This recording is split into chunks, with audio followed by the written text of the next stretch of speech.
민주야, 정책을 부탁해. 민주정부의 진행을 맡은 이용민입니다. 더불어민주당의 싱크탱크죠. 민주연구원이 민주정부라는 프로그램을 통해서 문재인 정부의 국정 운영에 필요한 정책들을 발굴하고 또 심어하고 설명을 하고 있습니다. 어떠십니까? 민주야 정책을 부탁한데 정책을 부탁할 만하신지 모르겠습니다. 그간 민주연구원이 발간한 국정과제 심화연구 보고서 내용을 기본 토대로 해서요, 저희가 정책을 설명하고 있는데, 오늘은 풀뿌리 민주주의 실현을 위한 교육자치 강화라는 주제를 가지고 민주연구원의 이경아 연구위원님 모시고 말씀을 좀 나눠보겠습니다. 박사님 안녕하세요. 안녕하세요. 이 교육이라는 분야인데 이 교육을 담당하고 계시거든요. 기본적으로 우리의 인생 자체가 이제 평생 배우고 익히는 과정이기 때문에 교육이라는 이 큰 어젠다가 우리의 삶 전체를 관통하고, 그래서 사람을 사람답게 해주고 풍요롭게 해주는 가장 중대한 주제 중에 하나가 아닐까 하는 생각이 듭니다. 그만큼 이해 관계자분들 간에 이제 이슈가 오가는 과정에서 좀 하나하나 민감할 수밖에 없고, 그만큼 정책을 이렇게 설계하는 입장에서도 굉장히 좀 어려움이 많으실 거라고 생각이 되는데, 좀 어떠세요? 대선 공약도 이렇게 만드시고 다양한 정책을 좀 구상하신 입장에서 좀 어떠신지. 국방 담당하시는 이용민 위원님도 국방 담당합니다. 네, 힘드실 텐데 교육 정책 같은 경우는 이해 당사자들이 굉장히 다양하죠.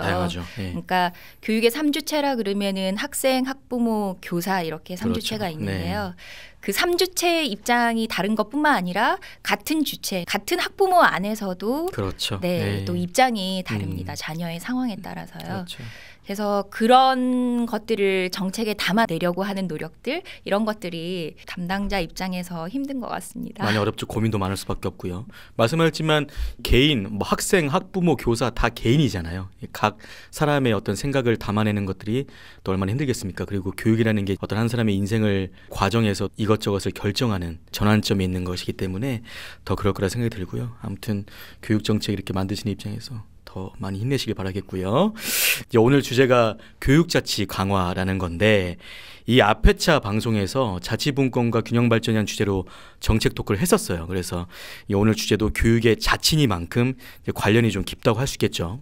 최근에 이제 핫 이슈죠. 대통령도 강조 많이 하고 계시고, 자치분권 개헌 논의와 함께 이 교육자치에 대한 논의도 계속 이어져 오고 있습니다.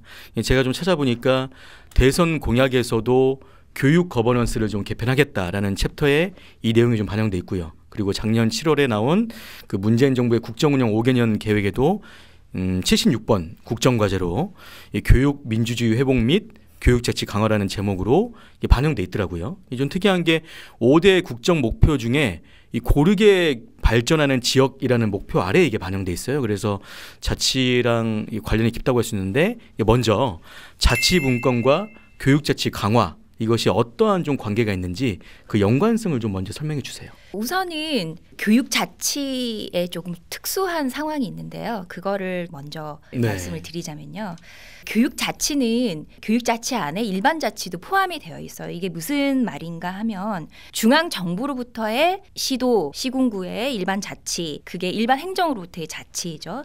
그리고 플러스 교육 자치, 이 두 가지 개념 모두가 포함되어 있는 것인데요. 결국 지방 자치가 추구하고자 하는 것이랑 교육 자치가 추구하고자 하는 것이 결합되어 있는 형태를 말씀을 드리는 거죠. 맥락을 같이 한다는 말씀이시죠? 네. 새 정부가 출범할 때마다 중앙으로의 과도한 권력 집중을 지방으로 이양하는 문제는 계속적으로 쟁점으로 등장을 했는데요. 그렇죠. 네. 현재 과도하게 집중되어 있는 중앙 권한에 대한 지역의 분권화 정책을 통해서 이것들은 실현될 수 있습니다. 그 문재인 정부 또한 100대 국정과제로 획기적인 자치분권 추진과 주민 참여의 실질화, 그리고 교육 민주주의 회복 및 교육 자치 강화 등을 제시한 상황인데요. 지방교육자치제도 개선에 대한 논의는 헌법 31조에 명시된 교육의 자주성, 전문성, 정치적 중립성, 이런 것들을 바탕으로 이중자치구조, 그러니까 지역자치 플러스 교육자치 내에서 이전에는 신중하게 논의되고 있었는데요. 네. 향후 주요 교육정책들이 모두 지방분권 촉진이란 틀에서 상당한 변화가 지금 요구되고 있습니다. 요구되고 있고 그것을 추진하고자 한다는 말씀이신데, 정리하면 지방분권 촉진의 틀 안에서 이 교육자치 강화라는 것도 교육 행정 권한의 어떤 배분, 이양 측면에서 논의되고 있고 강한 동력을 현 정부 들어서 이제 얻고 있다는 말씀이시고 뭐 지방 분권을 하면은 교육 자체도 필수니까 그런 거죠. 그리고 개별 학생들의 어떤 교육권 보장이라는 측면에서도 주요 교육 정책들이 지방 분권의 촉진이라는 그 틀 안에서 연계적인 변화가 필요하다는 말씀이신데 자 그러면 오늘의 이제 핵심 키워드죠. 이제 교육 자치. 제가 좀 찾아보니까 지역사회와 학부모가 이제 우리 학생들이 배워야 될 것들을 스스로 정하는 것이 교육 자치의 핵심이다라고 이제 내용이 있더라고요. 위원님께서 이제 연구하셨으니까 교육 자치가 정확히 무엇이다라고 좀 더 구체적으로 좀 설명해 주시면 좋을 것 같아요. 말씀하신 대로 교육 자치를 강화한다는 것은 그 위에서 아래로의 교육 정책을 내려보내는 이런 국가 주도의 교육 정책 방식을 벗어나서 현장 중심, 그러니까 지역 중심의 교육 거버넌스를 구축한다는 것이 주요 내용인데요. 네네. 혹시 우리 문재인 정부의 교육 철학의 슬로건 아시나요? 모릅니다 저는. 아, 네. 국방 담당이고요. 네. 저도 국방을 잘 모르긴 하는데요. 그 문재인 정부의 교육 철학은 모든 아이는 우리의 아이라는 그런 철학 기조를 가지고 있습니다. 그게 이제 국정기획이 뭐 그런 문구에 저희가 명시돼 있나요? 대선 때부터 쓰던 슬로건이거든요. 좋네요. 네. 예전에는 상위의 아이들을 집중적으로 교육해서 그 아이들 로부터 우리의 경제 발전을 이루고 이런 개념들이 많이 있었던 게 사실인데요. 다변화되면서부터 이제 모든 아이들의 꿈 그리고 재능을 키워서 국가 발전을 이루겠다 뭐 이런 철학이 있는데요. 이것을 실현하려고 하는 주요 정책 수단으로 학교 교육의 혁신을 저희가 주요 정책으로 추진을 하고 있습니다. 혁신학교 같은 거 말씀하시는 거죠? 그렇죠. 이전에 진행됐던 혁신학교 정책 같은 것들이 대표적인 정책 수단이 될 수 있는데요. 학교 교육을 혁신한다. 우리가 수없이 들어왔는데 사람을 교육시키는 일이잖아요. 학교 교육을 혁신하려면은 누구의 노력이 가장 많이 필요할 것 같으세요? 교사? 네, 맞습니다. 그렇죠. 학교 구성원의 자발적인 노력이 굉장히 많이 필요하고 이것은 결국 선생님들의 노력이 가장 많이 필요한 상황이긴 해요. 그러니까 선생님들의 어떤 자발적인 노력 이런 것들을 이끌어내는 게 지금 현 정부의 교육 정책에서는 굉장히 중요한데요. 그렇게 하려고 그러면 교원의 전문성을 존중하고 그리고 학교의 자율성을 보장하는 교육 정책이 필연적으로 필요하게 됩니다. 국가는 결국 장기적인 관점에서 교육 정책을 디자인하고 그런 수단으로 최근에 국가교육회의를 출범을 했어요. 그래서 중앙정부 정확히 언제 출범됐죠? 12월 28일 날 신인영 의장님께서 이제 대통령으로부터 위촉장을 받으셨거든요. 대통령 직속위원회인 거죠. 네네. 중앙정부 차원에서 이제 시도교육청으로 전폭적인 권한 이양 계획을 현재 제시한 상황입니다. 네. 어쨌든 교육 자치라는 것이 어떤 정부의 정책 기조가 내려져서 그 안에서 이제 교사들의 또 인식도 바뀌어야 되고 가르침도 바뀌어야 되고 이제 그런 어떤 지역 단위의 그 학교 단위의 어떤 자율성이 강화되고 책임성도 강화되는 그런 부분이라고 이제 말씀을 하신 건데 보고서에서 이러한 교육 자치를 강화해야 한다 이런 내용을 크게 세 가지 측면에서 접근하셨더라고요. 그 내용이 무엇인지 좀 하나하나 설명해 주시면 좋을 것 같아요. 교육 자치를 강화해야 하는 이유 세 가지로 정리를 해 볼 수가 있는데요. 우선 교육 수요와 시대적 요구 측면, 그리고 경제적 측면, 그리고 책무성 제고 측면에서 이야기를 해볼 수 있습니다. 첫 번째 교육 수요와 시대적 요구 측면에서 살펴보면요. 기존의 중앙정부 중심의 교육 체제는 대량 생산형, 공장형 학교 그런 경제체제에 적합한 시스템이었어요. 4차 산업혁명 시대에 이제 저희가 도래했잖아요. 그렇죠. 그래서 4차 산업혁명 시대에는 다양한 교육 수요에 대응할 유연한 분권 교육 시스템이 필요한데요.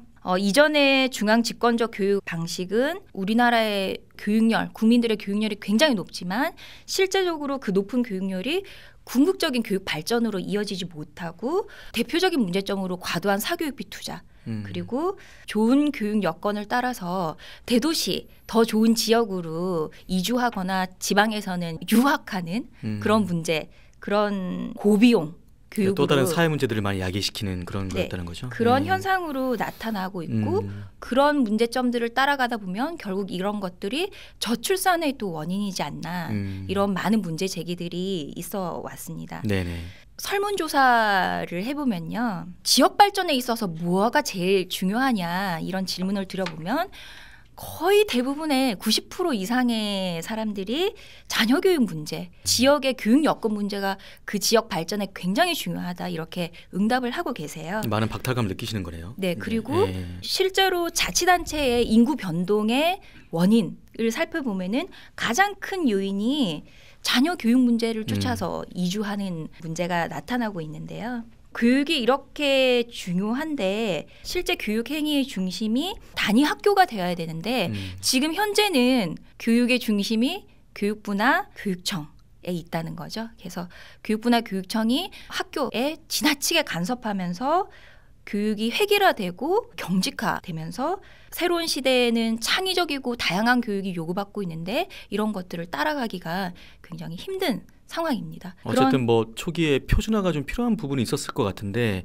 그것이 이제 시대가 바뀌면서 다양한 요구들이 있는데 그런 요구를 충족시키지 못하는 교육 체계다라는 말씀이신 것 같아요, 그죠? 두 번째 경제적 측면에서 좀 살펴보면 교육 자치가 강화되면요, 주민이 지역의 교육 문제 해결을 위해서 직접적으로 참여하게 되니까 교육 재정을 아낄 수가 있어요. 이게 무슨 이야기인가 하면 중앙 집권적 체제에서 다양한 교육을 시행하려 그러면 전체 국가에서 모든 걸 다 짜서 내려줘야 되니까 다 감당해야 되니까 네, 훨씬 비효율적이고 비용도 많이 들게 되죠. 중앙 집권 체제에서는 지역 주민들이 교육 행정에 참여할 기회가 많지 않아요. 국가에서 다 해서 내려다 주니까요. 결국 주민들의 생활 그리고 요구와 교육이 단절되는 현상이 비일비재하게 나타나고 있습니다. 그래서 두 번째는 경제적 측면에서 요구가 되고 있고요. 네. 마지막으로 지역 교육의 책무성 측면에서도 또 살펴볼 필요가 있습니다. 저는 이 책임이라는 문제가 굉장히 중요하다고 생각하는데요. 지금 현재 교육 체제에서 가장 많이 지적되고 있는 문제가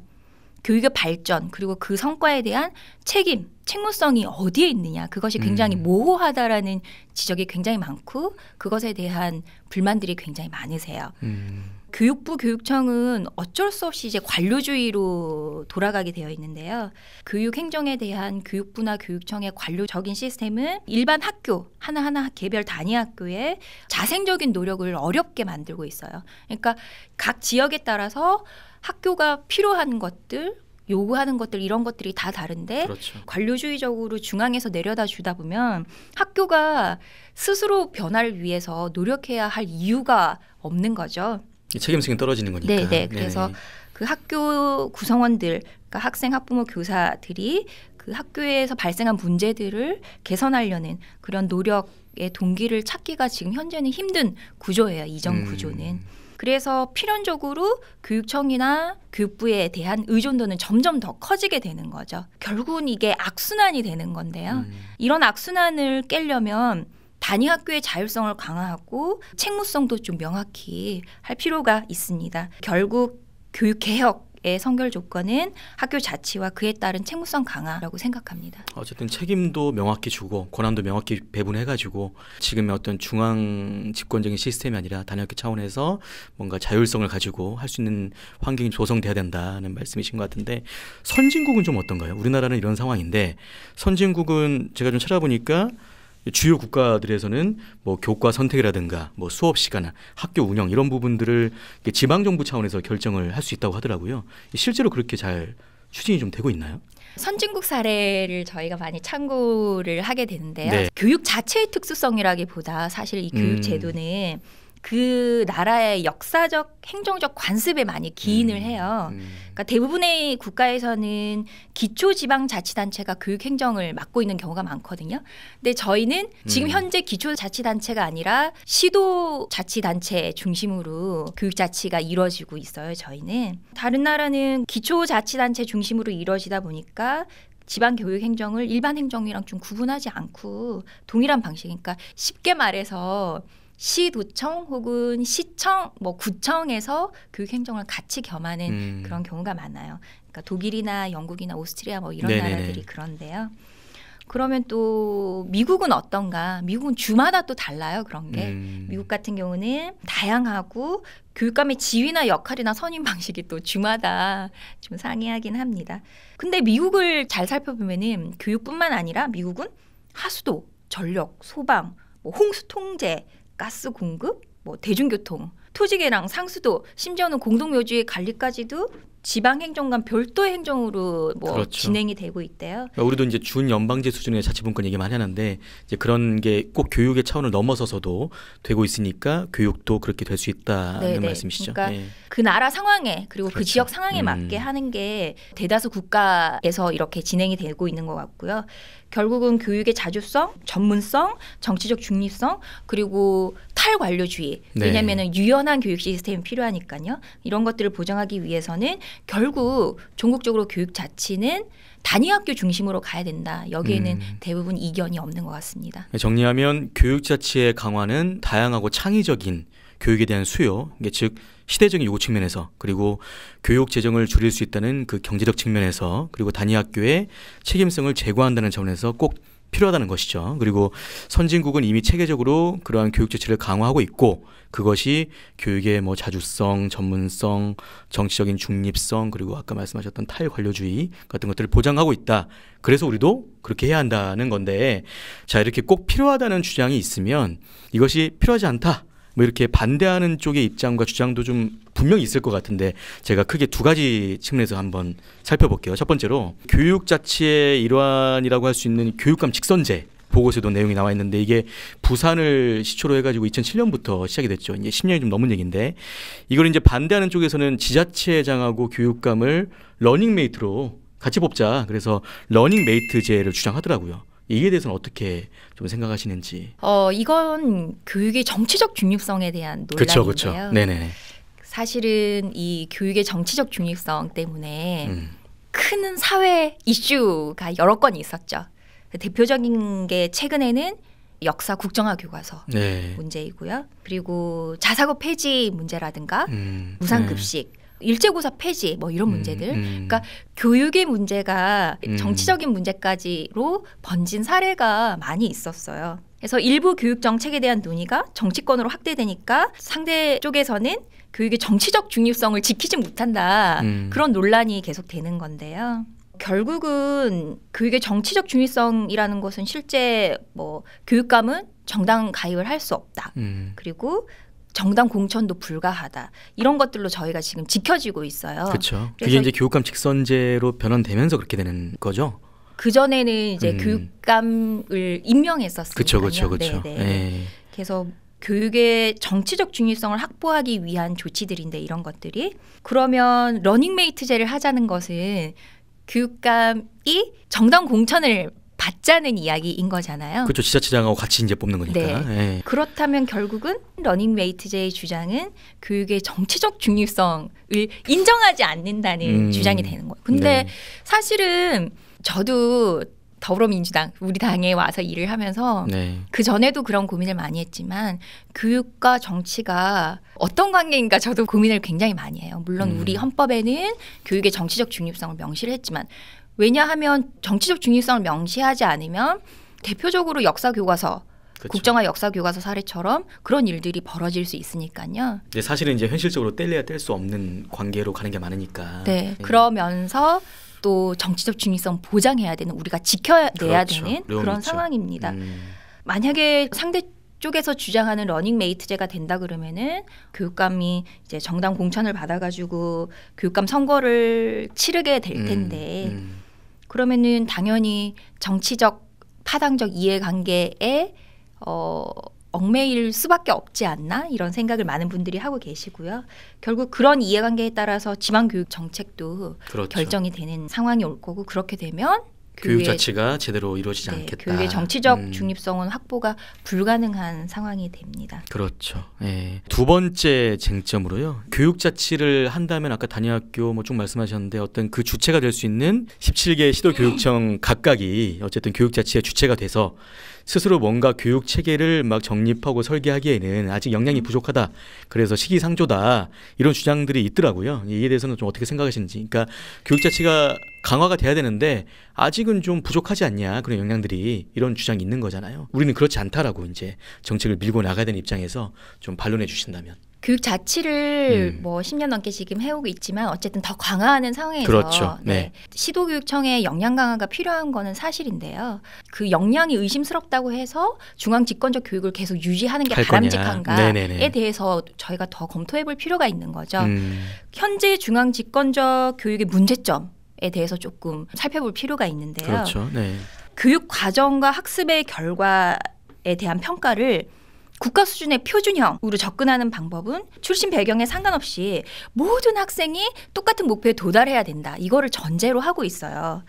우리나라는 아시다시피 양극화가 굉장히 지금 심해지고 있잖아요. 네. 양극화가 심해지면서 출발선에 있어서의 이제 격차가 벌어지고 있고요. 소외 가정이 또 증가하고 있고 도시 지역에서는 막 또 과밀화급이 많고 학생들이 누적된 학습 결손 그런 문제도 많이 지적이 되고 있습니다. 이런 문제들로 인해서 모든 학생이 국가가 정한 일괄적인 성취 기준에 도달하는 것이 가능하냐? 그렇지 않거든요. 대표적인 문제가 수포자, 영포자 문제이죠. 불가능하고 비인간적이죠. 네. 맞습니다. 네네네. 네. 수포자, 영포자, 그러니까 수학을 포기한 학생들, 영어를 포기한 학생들, 그렇죠. 이런 학생들의 비율이 학년이 높아질수록 굉장히 많이 증가하고 있어요. 최근에 조사를 보면은 고등학교에서는 60% 이상의 학생이 나는 수포자다 이렇게 응답을 했다고 하는데 결국 이거는 국가 주도의 일괄적인 정책이 타당성이 떨어지고 있다는 것을 방증하고 있고 결국은 학생들의 상황에 맞는 개별화 맞춤형 학습이 더 필요해지고 있다라는 것을 이야기하고 있습니다. 많은 연구에서요.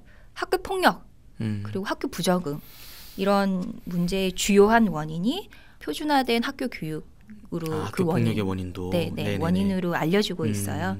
학년이 같은 나이가 같은 학생이라도 학생들마다 아이들마다 배우는 속도, 방법, 능력, 지식의 수준이 다 달라요. 요즘 초등학교 1학년 입학하는 학생들도 학교 현장에서 학생들을 하나하나 바라다 보면 다 애들이 가지고 있는 능력이 다르거든요. 그럼요. 네. 그 가치가 다르죠. 네. 대표적인 예는 이런 거예요. 우리가 이솝우화에 보면은 여우가 황새를 초대해서 맛있는 음식을 대접하겠다 그러면서 넓은 접시에 음식을 담아서 주잖아요. 그럼 부리가 긴 황새는 그 음식을 먹을 수가 없잖아요. 그렇죠. 그러니까 국가 주도의 교육이 결국은 지금 현재 이런 상황이지 않은가. 그러니까 대다수 많은 학생들에게는 여우가 대접한 그 접시 위의 음식 같은 그게 교육 과정에 비유될 수 있는데요. 그러니까 다양한 모양의 입에 맞게 줘야 되는데. 네. 그런 것들이 타당성이 떨어지고 있는 상황이에요. 황새 입장에서 먹지도 못하는 접시에 담아서 밥을 주면 기분이 나쁘죠. 네, 안 좋겠죠. 네네네. 그게 나타나고 있죠. 학생들에게서도. 어떤 학생들한테는 특별한 도움 없이는 성취할 수 없는 목표를 국가가 강제로 이렇게 부여하고 그렇게 되면 학생들은 자기 스스로에 대해서 부정적인 자아 개념을 갖게 돼요. 어떤 학생들은 나는 본래 이걸 해낼 수 없는 아이인가? 국가가 제시한 교육 과정을 나는 따라갈 수가 없는데 그러니까 60%의 수학을 포기한 학생들은 그런 생각을 하게 되는 거죠. 교실 안에서. 또 다른 걸 잘할 수 있는 건데. 그럼요. 그래서 자존감도 잃게 하고 또 학교에서 무기력한 학생들이 그렇죠. 증가하게 되고 이런 문제점들이 지금 모든 학교, 대부분의 학교에서 나타나고 있습니다.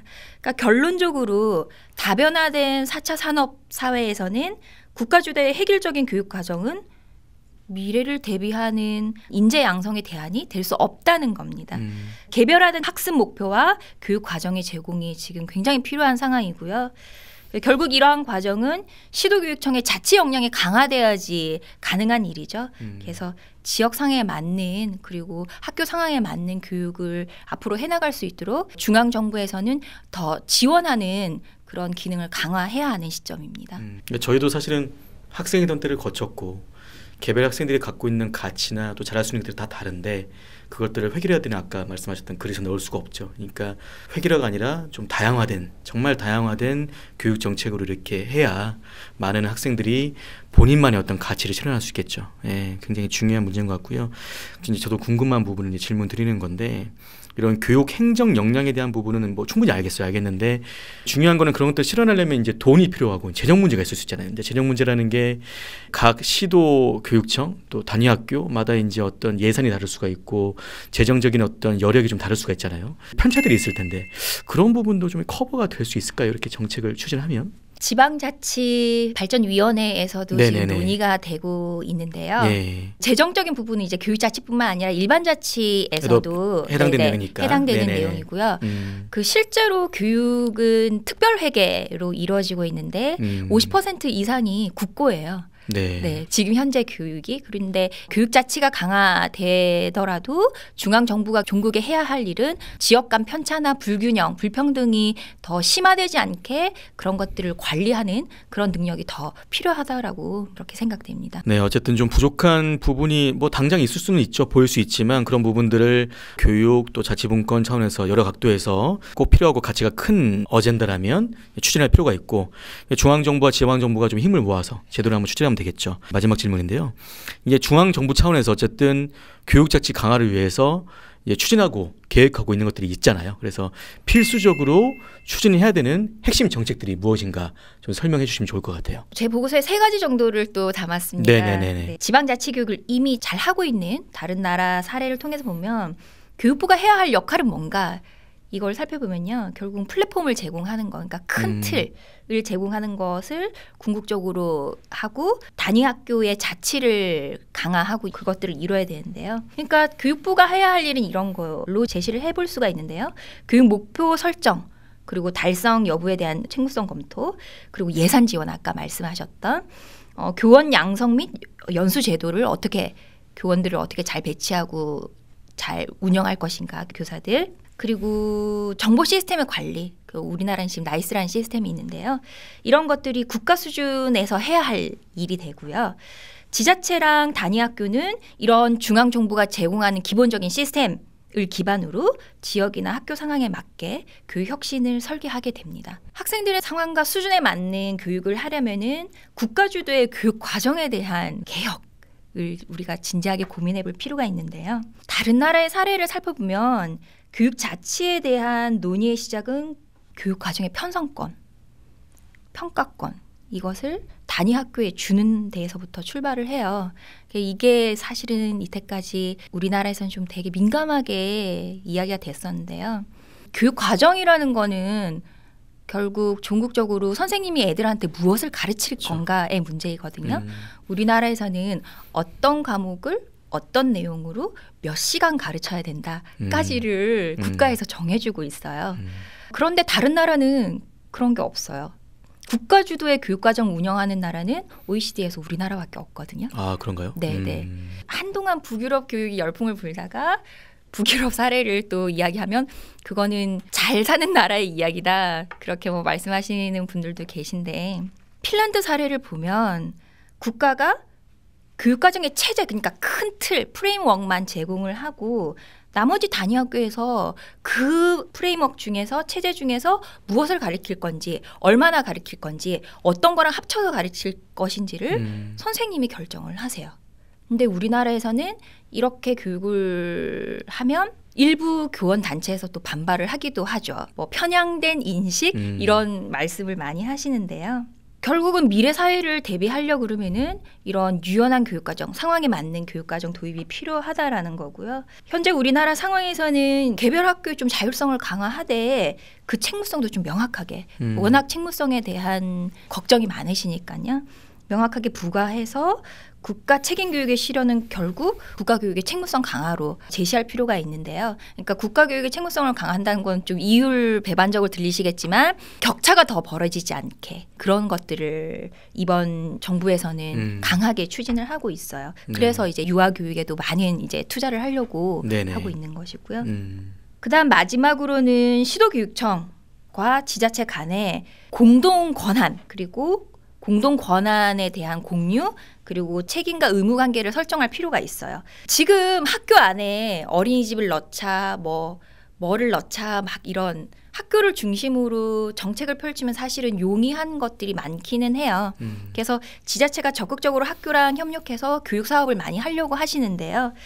협력해야 할 사안에 대해서 지자체랑 교육청이 공동으로 권한도 가지고 책임도 가지고 이런 것들을 법에 명시할 필요가 법제적으로 명시해야 된다. 지금 현재는 그렇지 않아서 대표적으로 문제되는 게 뭐 학교에 만약에 어린이집을 넣는다, 뭐 방과후 학교를 확대한다 이렇게 하면 사고가 생기면 책임은 누가 지지? 라는 문제가 강력하게 대두가 되면서 학교가 많이 힘들어 하시는 상황이거든요. 그래서 그런 법령 제정, 정비를 잘 할 필요가 있고요. 그리고 교육 발전에 필요한 다양한 지역의 자원들이 있어요.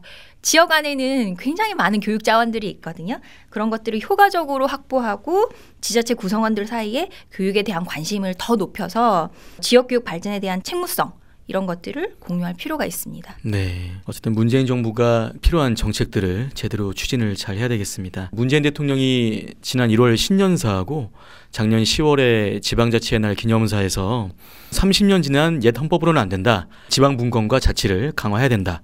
그리고 이를 반영한 개헌 국민투표와 지방선거를 동시에 추진하겠다라고 이제 자치분권을 강조했고요. 그동안 중앙정부가 꽉 잡고 있었던 것을 이제 배분하겠다는 거죠. 바꿔보자는 거죠.